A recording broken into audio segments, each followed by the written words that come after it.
Hujat menghujat adalah sesuatu yang biasa banget terjadi saat ini. Bahkan hujat menghujat ini sudah sampai ranah otomotif saat ini. Menariknya adalah, dengan adanya hujat menghujat ini sebenarnya walaupun terkesan kasar, namun kalau yang dihujat adalah fakta, hal ini bisa membuat produsen yang mengeluarkan motor tersebut sadar apa maunya pasar. Namun sayangnya, hujat menghujat ini terkadang membawa dampak negatif, yaitu terkadang jika motor tersebut terlalu banyak dihujat dan hujatan tersebut datang dari tsunami fakta, terkadang penjualan motor tersebut langsung anjlok. Sebagai contoh, Suzuki Avenis. Dari motor ini dikeluarkan oleh Suzuki langsung kena hujat habis-habisan oleh netizen yang budiman. Dan hujatan tersebut akhirnya membuat motor ini tidak laku dan Suzuki menyuntik mati motor tersebut. Namun walaupun terkesan kasar, tapi motor tersebut emang cukup layak dihujat. Kenapa? Ya lihat aja desainnya. Udah desainnya kacau, teknologi yang dibawa juga udah jadul. Jadi ya hasilnya kalian tahu sendirilah gimana. Namun menariknya lagi adalah tidak semua motor bisa berdampak langsung dengan yang namanya hujatan. Karena walaupun sudah kena sejuta hujatan, tapi ada motor yang masih bisa sangat laris. Bukan sekedar laris, tapi bisa sampai menjadi tulang punggung perusahaan juga. Dan ini adalah Honda Stylo 160, motor sejuta hujatan tapi tidak tumbang. Namun kenapa bisa? Bentar, sebelum kita ke sana sebenarnya apa yang membuat motor ini dihujat? Oke, yang pertama ada desain kaki-kakinya. Secara keseluruhan motor ini sebenarnya memiliki desain yang sangat menarik. Bahkan saking menariknya, desain tameng depannya mirip kayak Mio Smile. Namun di luar dari desain yang menarik ini, kaki-kakinya banyak yang menilai motor ini cingkrang.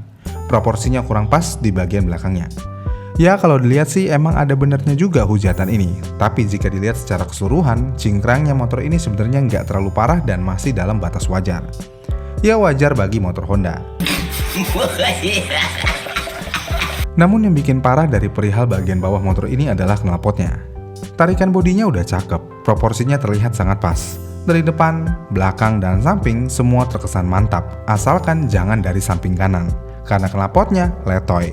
Ya ini yang paling parah sih, desain knalpot motor ini nggak banget, nggak ada proporsionalnya sama sekali dengan desain atasnya. Dan untuk membenarkan hal ini, kalian harus agak sedikit repot dengan merubah knalpotnya dengan knalpot Vario 160.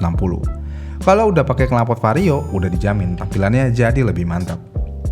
Kemudian hujatan selanjutnya tentu aja ada di kualitas. Yang pertama perihal cat. Banyak kejadian Honda Stylo yang sering terjemur di parkiran dan catnya langsung belang. Ada juga kejadian cat Honda Stylo yang terkena tetesan bensin sedikit aja setelah isi bensin, vernisnya langsung botak. Bahkan yang paling parah adalah ketika ada user Stylo yang mencopot stiker bening di motornya, catnya ngangkat. Ini nih yang parah banget.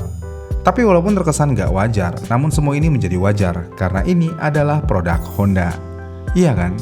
Karena kalian tahu sendiri gimana kualitas produk Honda saat ini. Kemudian hal yang paling dihujat di motor ini adalah karat. Tangki bensin karat, rangka pun berkarat. Ya, beberapa user Honda Stylo sempat mengalami karat di tutup tangki bensinnya. Dan ini adalah hal yang sangat aneh. Bagaimana mungkin bensin bisa menyebabkan karat di suatu logam? Apa karena menggunakan etanol? Kalau menggunakan etanol, iya pasti berkarat, tapi kondisi ini terjadi sebelum etanol digunakan di bensin Indonesia. Jadi ya emang kualitasnya aja yang cukup buruk.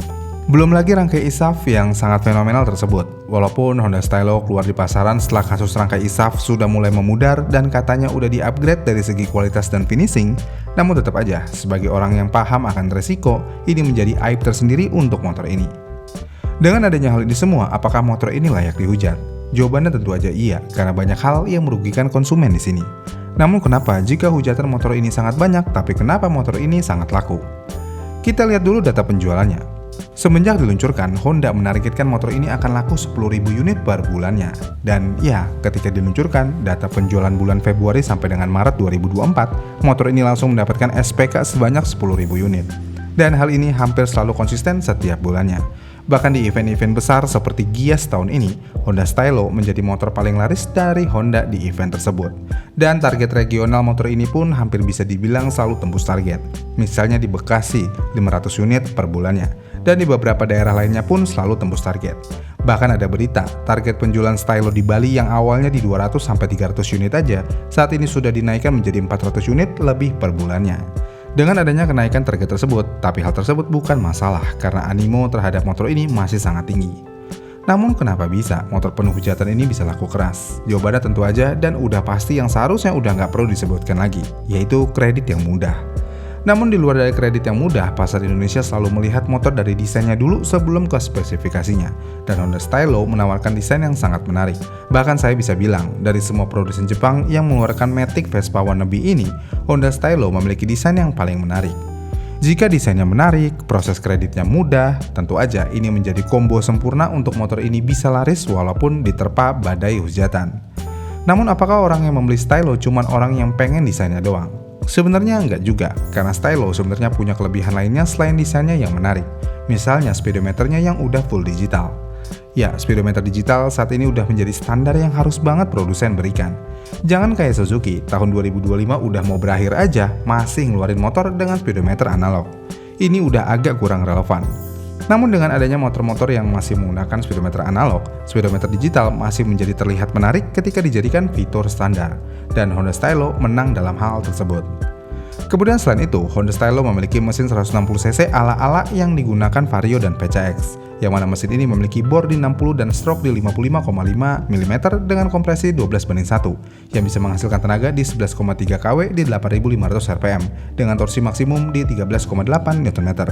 Di atas kertas, motor ini memberikan tenaga yang bagus. Dengan bobot yang lebih ringan dibandingkan dengan PCX, tenaga motor ini terasa cukup dan oke aja sebenarnya. Walaupun terkadang mesinnya suka ngeluarin suara ngorok yang khas dari mesin 160cc Honda, tapi ya masih oke aja. Dan ini adalah sesuatu hal yang tidak bisa diberikan kompetitor lainnya di segmen Vespa wannabe ini. Villano mesinnya cuma 125, Fazio ya 125, dan angka cc adalah segalanya di Indonesia. Semakin besar angka cc, maka motor tersebut akan semakin dibilang keren. Ya, ini adalah pasar Indonesia yang penuh dengan keunikannya. Namun yang perlu diingat adalah jangan lupa, walaupun mesinnya memiliki cc besar, tapi mesinnya rawan pecah karena nggak ada pelindungnya. Makanya setelah beli Stylo, pastikan kalian beli pelindung mesin aftermarket untuk mesin Honda 160cc. Jadi ya secara keseluruhan motor ini memang menarik. Makanya walaupun kena sejuta hujatan, motor ini tidak tumbang. Namun satu hal yang perlu kalian tahu sebelum membeli Honda Stylo. Ketika ingin maintenance throttle body, kemungkinan besar kalian harus ke bengkel resmi. Karena kalau ke bengkel umum, kemungkinan kalian akan ditolak. Karena membuka TB motor ini cukup repot, yang mana bodinya harus dibuka dulu. Sebenarnya buka bodi bukan masalah yang besar, walaupun bautnya pada nyelip dan banyak. Yang jadi masalah adalah salah tarik sedikit aja, bodi Stylo ini gampang banget patah kayak ranting yang udah kering banget. Jadi daripada matahin bodi motor orang, ya bengkel lebih baik skip menservis motor ini. Selain itu, untuk menservis CVT-nya juga, Honda Stylo membutuhkan special tools untuk membuka satu baut yang nyempil di belakang rangka. Dan gak semua bengkel punya alat ini. Nah, kalau udah begini, ya mau gak mau kalian harus ke bengkel resmi. Dan kalian tahu sendiri kan seberapa besar biaya servis di bengkel resmi. Sebagai contoh, throttle body. Diketahui untuk maintenance TB di bengkel resmi sekitar Rp120.000. Ya, Rp120.000 untuk bersihin TB doang. Padahal di bengkel umum cuma Rp35.000–Rp50.000 doang. Dan kalau kalian mau hemat dan kalian sudah ditolak oleh bengkel umum, hindari bersihin TB yang disemprot ketika motor digas. Duh, ini bisa lebih amsyong lagi. Ya intinya motor ini memang agak susah di maintenance karena beberapa hal. Jadi ya walaupun motor ini menarik, tapi lebih baik dipikirkan bagaimana kalian akan merawat motor ini. Kecuali kalian adalah sekte anti merawat motor. Jadi ya oke-oke aja meminang Stylo tanpa pikir panjang. Iya kan? Itulah Honda Stylo, motor sejuta hujatan yang ternyata laku banget dan tidak tumbang. Gimana nih menurut kalian? Komen di kolom komentar di bawah ya, dan sampai jumpa di video selanjutnya.